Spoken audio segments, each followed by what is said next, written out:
Bonjour à toutes et à tous, ici Louise de Louise Budget, j'espère que vous allez bien. Je vous ai préparé une vidéo express, je l'espère, sur les arnaques financières en France. Pourquoi? Parce que ce matin même, j'ai reçu une arnaque que je vais vous présenter. Je me suis dit que c'était quand même bien de pouvoir en parler aussi sur une chaîne de budget puisque malheureusement, on est un petit paquet à recevoir ce genre d'arnaque. Elles pullulent et fleurissent sur le web et sur notre téléphone. Alors, rien à voir avec le gif que j'ai choisi, mais je le trouvais tellement joli que j'avais envie de vous le partager. Je trouve ça complètement hypnotique. Voilà. Et puis surtout, j'ai appris que 26% des jeunes en France, donc dès qu'ils ont un téléphone et une carte bleue, ils avouent avoir accidentellement déjà fourni leurs informations financières. Alors, j'ai pas les chiffres sur les adultes, mais déjà, je me dis, si 26% des jeunes l'ont fait, alors qu'ils sont en général bien au fait de comment utiliser leur smartphone et ils ont des cours sur la cybersécurité, parfois en prévention au lycée ou au collège, je me dis que forcément, il y a peut-être encore plus d'adultes qui sont passés par là. Donc l'idée de cette vidéo, c'est de vous permettre d'éviter les pièges et que vous puissiez me dire si vous avez déjà reçu ce genre de messages frauduleux, franchement bien fait dans certains cas. Alors la première chose, c'est les arnaques au CPF. Je pense que vous êtes nombreux à avoir reçu ces fameux messages. Donc CPF, pour ceux qui ne sont pas français ou qui ne connaissent pas le sigle, c'est compte personnel de formation. C'est donc notre budget formation qui est crédité de 500 euros. 500 euros par an, je crois. Bref, dans la limite de 5000 euros par personne, on reçoit au cours de notre carrière un budget formation qu'on peut dépenser dans la formation qu'on souhaite du moment qu'elle est agréée CPF. Et les arnaques, depuis qu'on est passé vraiment au compte personnel de formation, ça n'arrête pas, mais même ça empire. Vous allez recevoir des SMS de ce genre ou des emails qui vous disent en fait que vous allez perdre vos droits CPF, que c'est urgent et qu'en gros bientôt vous n'aurez plus d'argent si vous ne les dépensez pas urgemment. Donc vous avez un lien et sur ce lien, vous allez recevoir toute une proposition de formation et des appels. Donc en général, ça se passe par email, par SMS et les appels, quand ça commence, ce sont des téléprospecteurs qui sont vraiment très insistants. Qu'est-ce qu'il ne faut pas faire puisque ce sont évidemment des arnaques? Alors oui, vous avez des organismes de formation qui peuvent être très insistants aussi pour pouvoir profiter de votre budget CPF, puisqu'en gros, pour eux, pour vous, c'est entre guillemets gratuit, mais en réalité, vous avez travaillé pour avoir ces droits. Pour eux, c'est de l'argent facilement gagné dans le sens où, oui, ils sont agréés, mais derrière, à partir du moment où ils savent que vous avez du budget CPF, c'est moins douloureux que si vous deviez vous-même régler la note de la formation. Donc, ils peuvent se permettre parfois de faire des formations à plusieurs milliers d'euros que vous n'auriez pas pu vous payer autrement. Donc, il faut toujours en tout cas différencier. Là où c'est très dangereux, c'est quand on vous pose énormément de questions au téléphone, qu'on vous fait cliquer sur des liens par SMS ou par email, des SMS comme vous venez de le voir, que je vous ai montré juste avant. Et dès que vous devez donner vos infos bancaires ou toutes les infos d'accès à votre compte formation, là ça devient très dangereux. Donc n'hésitez pas à juste ne pas répondre. En fait, vous êtes complètement libre de dépenser vos droits à la formation comme vous le voulez, votre budget comme vous le voulez. Donc, il ne va pas expirer, il va rien se passer en fait si vous ne l'utilisez pas, si ce n'est qu'il va rester stocké et à un moment donné plafonné à 5000 euros. Donc laissez-le plafonner si vous n'avez pas besoin d'une formation. Un jour ou l'autre, vous en aurez besoin et vous allez la chercher vous-même. Mais ne vous sentez pas alerté ou pressé par le temps parce que c'est pas vrai. Le résultat, en tout cas, si vous vous laissez berner, malheureusement, c'est que vos comptes de formation sont siphonnés par de fausses formations qui ont été inventées par des escrocs. Ils ont inventé des catalogues entiers et ils ont vos accès à votre compte formation une fois que vous leur avez donné vos infos. Et donc, ils se payent eux-mêmes, ni plus ni moins, il n'y a pas de formation à la clé. Donc ça, faites très attention, mais je pense que vous avez déjà entendu parler de tout ça, puisque notamment dans les journaux télévisés, il y a eu pas mal d'alertes et pas mal de gens malheureusement qui se sont fait escroquer. Ensuite, il y a le spoofing. Alors, qu'est-ce que c'est que le spoofing? En français, ça veut dire l'usurpation d'identité. Je ne vais pas parler de l'usurpation d'identité telle qu'on a pu l'entendre dans des documentaires, enfin des choses très sordides et très douloureuses dans lesquelles on vous vole vraiment complètement vos papiers et on prend votre identité, ni plus ni moins. Non, je vais parler de ce qui se passe le plus fréquemment sur le web, puisque c'est vraiment de ça dont je vais vous parler. C'est ces arnaques financières là qui existent en ce moment. En gros, on va tout faire, quelqu'un va vous appeler et va tout faire pour pouvoir prendre votre identité bancaire de façon à pouvoir dépenser votre argent de façon frauduleuse. Donc, comment ça se passe? En général, vous allez recevoir un appel d'un conseiller de votre banque ou d'un employé de l'administration. Tout cela a l'air très très propre.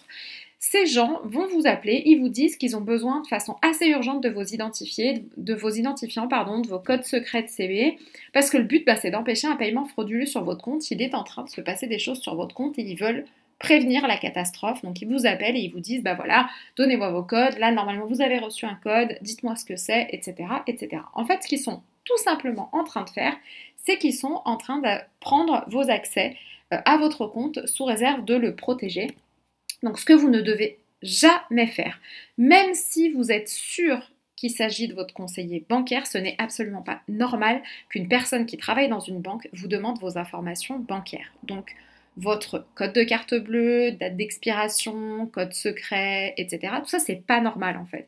Donc même si vous vous dites non mais je crois que je reconnais la voix de mon conseiller bancaire, vous ne donnez jamais vos coordonnées bancaires ni aucune information personnelle par téléphone, SMS ou email. Ça vous évitera d'avoir des problèmes. Parce qu'en fait, le résultat, ce qui va se passer, c'est que l'appelant, évidemment, il va vous dire qu'il veut empêcher des paiements frauduleux, mais c'est tout le contraire qui va se produire. Votre carte va être utilisée pour des paiements que vous n'aviez pas autorisés, et ce, à plusieurs reprises. Donc vous n'avez plus qu'à faire opposition à votre carte et à signaler très très vite le problème à votre établissement bancaire en disant qu'il y a des gens qui se font passer pour les employés de cette banque. Ensuite, vous avez l'arnaque aux primes et au remboursement. Je ne vais même pas pouvoir dire tout ce qui existe à ce niveau-là, mais par exemple, j'avais reçu ce SMS, assurance maladie, expiration de votre carte vitale, un agissement de votre part est requis, cliquez ci-dessous et vous avez quelque chose qui ressemble à l'adresse email, l'adresse web, du compte Amélie. Donc pour ceux qui ne sont pas français, Amélie, chez nous, c'est le compte de la sécurité sociale et donc de l'assurance maladie des Français. Qu'est-ce qui se passe? Vous allez recevoir en général dans ce type de fraude un SMS ou un email qui vous dit que vous avez le droit à un remboursement, mais pas seulement, ça peut vous dire que vous avez droit à une prime ou à un paiement d'un organisme officiel qui est actuellement bloqué, donc le paiement est actuellement bloqué à cause d'un souci technique. Et donc là, vous allez avoir la caisse des allocations familiales qui vous envoie ce genre de choses, l'assurance maladie, les impôts, voilà. Partout où on vous dit que vous avez le droit à un remboursement par email ou par SMS, c'est très très bizarre puisqu'en fait en France, tout est strictement relié à votre compte et quand vous avez droit à des remboursements, ça se fait automatiquement par les organismes en fait et vous avez un espace personnel derrière pour pouvoir aller vérifier ou pour pouvoir converser avec des employés si finalement vous n'avez toujours pas reçu un remboursement, vous attendez. Mais les remboursements comme ça qui tombent de nulle part, il n'y a pas besoin de cliquer sur un lien et surtout pas besoin de donner quelconque information supplémentaire pour avoir ce remboursement. Donc à ne pas faire, ne cliquez surtout pas sur les liens. Ne remplissez jamais l'ensemble des formulaires avec vos informations personnelles, puisqu'en fait quand vous cliquez, ce sont des formulaires qui ont l'air tout à fait officiels, c'est ça qui est terrible. On vous demande vos codes divers et variés, que ce soit les codes de vos espaces personnels ou vos numéros de carte bancaire, etc. Ne faites rien de tout ça. Bloquez les SMS et faites appel à la touche spam de vos emails et signalez une tentative de phishing. C'est ce qu'on appelle aussi le phishing, P-H-I-S-H-I-N-G. Le résultat en tout cas, si malheureusement vous avez cliqué sur un lien et que vous avez donné vos coordonnées bancaires, c'est qu'avec toutes les informations en poche, vos accès qui étaient au départ fiables sur les sites officiels, type caisse d'allocation familiale, impôts, sécurité sociale, etc., vont être détournés et vos allocations aussi. Donc si en plus vous avez donné vos codes bancaires, même combat, surtout appelez votre banque et faites opposition très très rapidement.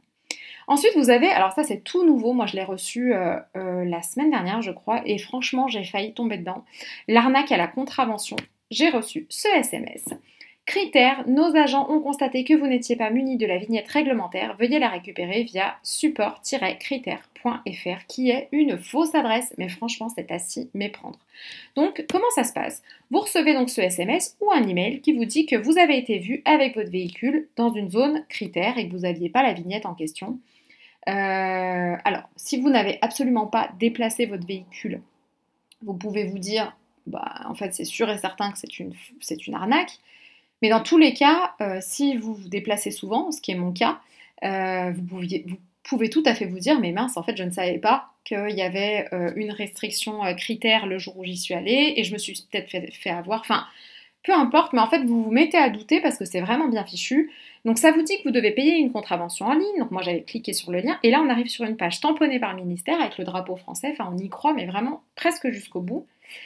Et là, mon réflexe, heureusement, ça a été de me dire arnaque, vignette critère et d'aller voir ça sur Google et de vérifier qu'effectivement c'était une arnaque. Ça ne se passe pas du tout comme ça.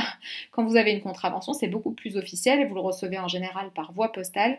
Et pour le coup, vous avez possibilité de vérifier notamment votre comment on dit, plaque d'immatriculation. Vous avez la possibilité également, enfin dès qu'on est sur une contravention, il y a quand même des papiers officiels qui arrivent et diverses façons de payer sur les sites officiels du gouvernement. Donc à ne pas faire, évidemment. Moi j'ai cliqué sur le lien, mais heureusement je ne suis pas allée au bout de la démarche. Surtout ne cliquez pas sur le lien parce que ça va très vite de payer avec le formulaire en ligne. Il n'y a pas grand chose à remplir, mais par contre le paiement va très très vite. Donc ne le faites pas, surtout. Le résultat, c'est que, dans ce que j'ai vu en tout cas, c'est qu'on est débité immédiatement de la somme de la fausse contravention et en plus on a un risque d'être débité plusieurs fois. C'est un risque réel, certains l'ont déjà vécu, donc faites très très attention et ne croyez pas du tout ces SMS qui sont franchement bien faits, je trouve. Ensuite, là vous avez les faux placements financiers, j'avais envie d'en parler, j'ai franchement hésité au départ, mais vous devez le voir en fait. Si aujourd'hui vous regardez ma chaîne, vous avez déjà vu ce genre d'arnaque, c'est quasi obligatoire. Soit par publicité, dans des vidéos qui traversent la mienne, puisque je ne choisis pas les publicités qui viennent sur ma chaîne, soit par commentaire, soit carrément dans des vidéos d'influenceurs, où ce sont les influenceurs financiers qui vous guident sur des mauvais placements. Donc comment ça se passe ? En gros, alors il faut savoir que sur le web maintenant c'est vraiment légion, que ce soit en story, sur des vidéos YouTube, ça peut se passer comme ça. Un influenceur ou un commercial ou des commentaires sous des vidéos vont vous promettre des solutions d'investissement miracle en gros. Moi il y a eu énormément de commentaires, je les masque et je les signale à YouTube systématiquement. Ce sont des commentaires qui vous disent « Ah, je ne regrette pas d'avoir investi dans le Forex avec Madame Machin, vraiment j'ai récupéré au moins 10 000 € sur ma mise en 3 jours » et vous avez 17 réponses à ces commentaires qui sont tout aussi enthousiastes à l'idée de travailler avec cette Madame Machin. Bref, trop bizarre. Mais ça peut très bien être un influenceur ou un commercial qui vous appelle pour le coup et donc qui vous propose du dropshipping. C'est donc cette technique où vous n'avez même pas besoin d'ouvrir une boutique en ligne, mais des entrepôts à l'autre bout du monde vont vendre à votre place des objets qui ont été fabriqués en Chine dans des conditions douteuses. On va vous promettre d'investir à votre place dans la crypto et de tout vous expliquer, de faire du trading. Le trading, donc, c'est de travailler en bourse, en fait, faire travailler votre argent en bourse, pas spécialement dans une logique d'épargne, mais plus de gains immédiats. Donc, et on vous dit que c'est sans risque avec d'énormes gains à la clé. On vous promet des super livrets avec des faux rendements qui sont bien au-delà de ce qu'on nous promet aujourd'hui. Et en gros, on vous conseille un site. Et étant donné que vous avez souvent été conseillé sur la pub d'un influenceur ou carrément par l'influenceur lui-même, eh bien, vous investissez potentiellement sans méfiance. Donc à ne surtout pas faire, déjà ne pas cliquer sur le lien et surtout ne pas laisser vos coordonnées puisqu'il y a vraiment des techniques sur ces sites qui sont des techniques de pur harcèlement avec des téléprospecteurs et des téléprospectrices qui ne vous lâchent jamais.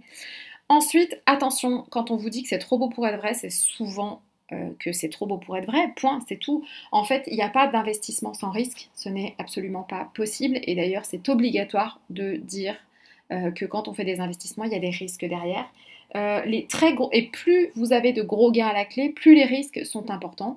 Et en fait, les techniques très souvent sur ces sites sont toujours les mêmes, c'est-à-dire qu'on vous prend votre argent et vous avez un tableau de bord dans lequel il est précisé que voilà, vous avez investi 400 € hier et ça y est, les 400 € se sont transformés en 1300. Et ça fait ça pendant plusieurs jours, voire plusieurs semaines et ça vous met en confiance pour placer plus. Vous vous dites, attendez, je suis déjà en train de gagner de l'argent.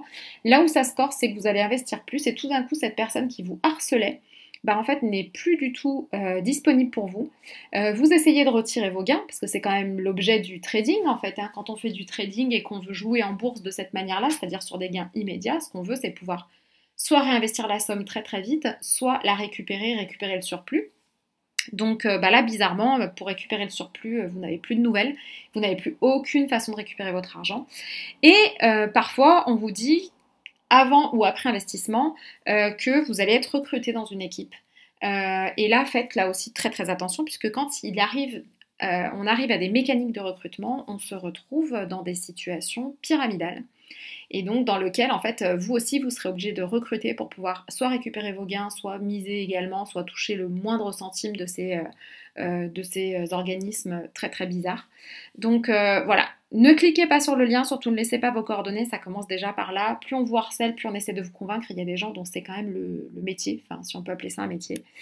Le résultat c'est quand même qu'aujourd'hui il y a plus d'1 milliard d'euros d'épargnants qui se sont crus en confiance et ce milliard d'euros a disparu en fait. Hein. C'est des gens qui ont mis leurs dernières économies. Et ne croyez pas que ça arrive à des gens voilà, stupides qui connaissent rien au business, machin. Non, non, non, ça arrive à des gens des fois très très très au courant du sujet et qui se sont éduqués financièrement à l'investissement à un très haut niveau, qui ont beaucoup d'argent, et il y a des gens qui ont placé des fois plus de 100 000 euros, qui les ont jamais revus. Donc ce sont des arnaques très très bien faites. Et du coup, ces gens-là, ces escrocs-là, ont les moyens de payer des influenceurs pour qu'ils parlent d'eux. Je ne dis pas que les influenceurs sont eux-mêmes des arnaqueurs, mais en tout cas, ce sont des passages, en fait. Hein. C'est eux qui font la transmission d'infos, donc faites très attention. Voilà, c'est pas parce que c'est quelqu'un en qui vous croyez que vous devez systématiquement investir dans ce qu'il propose. Peut-être que lui-même n'est pas au courant de ce qui se trame derrière. Et enfin, les arnaques sur le bon coin. Alors, je précise que toutes les arnaques là que vous voyez, je les ai vues à un moment donné, j'y ai été confrontée.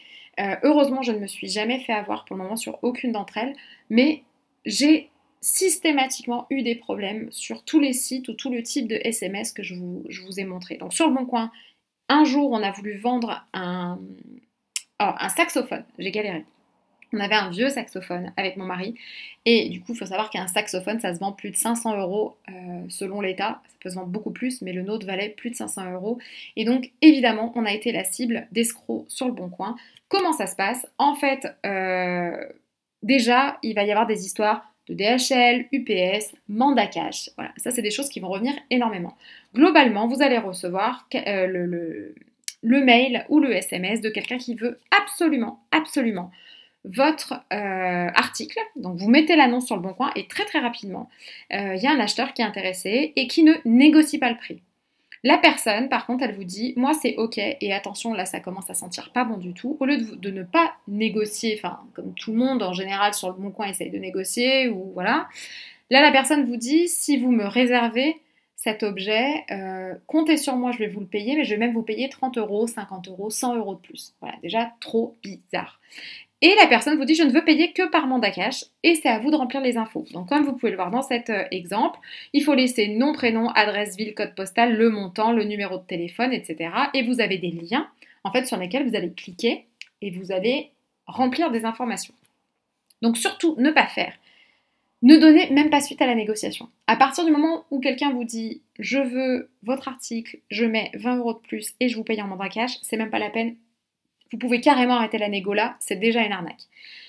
Surtout ne remplissez pas les informations et n'acceptez pas le mandat cash, puisqu'en fait ce qui va se passer directement, et pour le coup j'ai une amie de ma mère à qui c'est arrivé, vous allez non seulement perdre votre bien, parce que vous allez l'envoyer pour pouvoir recevoir l'argent derrière, et en plus de ça, en cliquant sur le mandat cash et en remplissant les informations, vous allez envoyer de l'argent à un escroc par la même occasion. Donc non seulement vous perdez votre bien, mais en plus vous envoyez de l'argent à un escroc. Alors certains n'ont pas perdu leur bien, ils s'en sont rendus compte à temps, mais ils ont envoyé l'argent quand même, donc c'est quand même pas l'idée. Donc voilà, faites très très très attention. Dites-moi en commentaire, là j'ai fait le tour à peu près de toutes les arnaques auxquelles j'ai été confrontée. Il y en aura forcément d'autres en fait, chaque fois que l'État décide d'une nouvelle aide. Il y a aussi les primes à la rénovation énergétique qui ont fait l'objet d'énormément d'arnaques, de réparation à la toiture, enfin bon bref. Chaque fois qu'il y a des nouvelles aides de l'État, il y a derrière très très rapidement des réseaux qui se montent avec des arnaques assez bien ficelées puisqu'on ne peut pas forcément retrouver derrière qui réellement est aux manettes. Par contre, les liens sont toujours très très propres avec des petits drapeaux très jolis. Et donc voilà, faites très très attention. Il y a aussi énormément d'arnaques, de sites d'arnaques qui vous proposent de faire des démarches à votre place. Moyennant finance, vous devez payer tous les mois. Alors que vous avez juste demandé de l'aide pour la création de votre carte d'identité, ce qui est un service par exemple complètement gratuit en France. Pareil, vous faites des simulations d'aide sociale. On m'avait conseillé un site, quelqu'un d'adorable, une abonnée m'a conseillé un site sur les aides sociales. Au début, j'ai voulu vous en parler. Au final, je me suis rendu compte que derrière, c'était une arnaque. Pour avoir accès aux simulations, pour avoir accès derrière à des conseils sur les aides, eh bien, vous allez payer tous les mois. Alors que là aussi, vous avez des sites officiels du gouvernement et des numéros d'appel gratuits directement, que ce soit à la caisse d'allocation familiale, à la sécurité sociale, etc., que vous pouvez appeler sans dépenser un centime. Donc faites très très attention, souvent ce sont des sites qui sont complètement indépendants du ministère, du gouvernement ou de tout organisme officiel, mais qui ont très très bien joué la carte du marketing et de l'arnaque jusqu'à mettre des petits drapeaux français partout. Donc voilà, faites très très attention. J'espère que ça ne vous aura pas trop alarmé non plus, mais je me dis que vous avez peut-être été victime de cela, je n'espère pas, j'espère que vous avez pu récupérer votre argent. N'hésitez pas à signaler d'autres choses en commentaire, le but c'est de s'entraider à nouveau. Dans tous les cas, faisons un point la semaine prochaine sur l'avancée de ma nouvelle façon de budgéter avec mon mari, si vous le souhaitez. Et puis j'espère pouvoir faire plus de vidéos, notamment sur la partie alimentaire qui est un problème pour beaucoup d'entre nous, ce budget qui est en train d'exploser littéralement. Donc j'ai encore quelques sujets financiers, budgétaires sous le coude, mais j'aimerais beaucoup m'atteler à ça. Dites-moi si ça vous plairait. Je vous fais comme d'habitude des gros bisous. Merci pour votre aide, à la fois en commentaire et à la fois sur pour votre soutien à la chaîne. Prenez bien soin de vous et de vos petits sous. Je vous embrasse. Bye bye.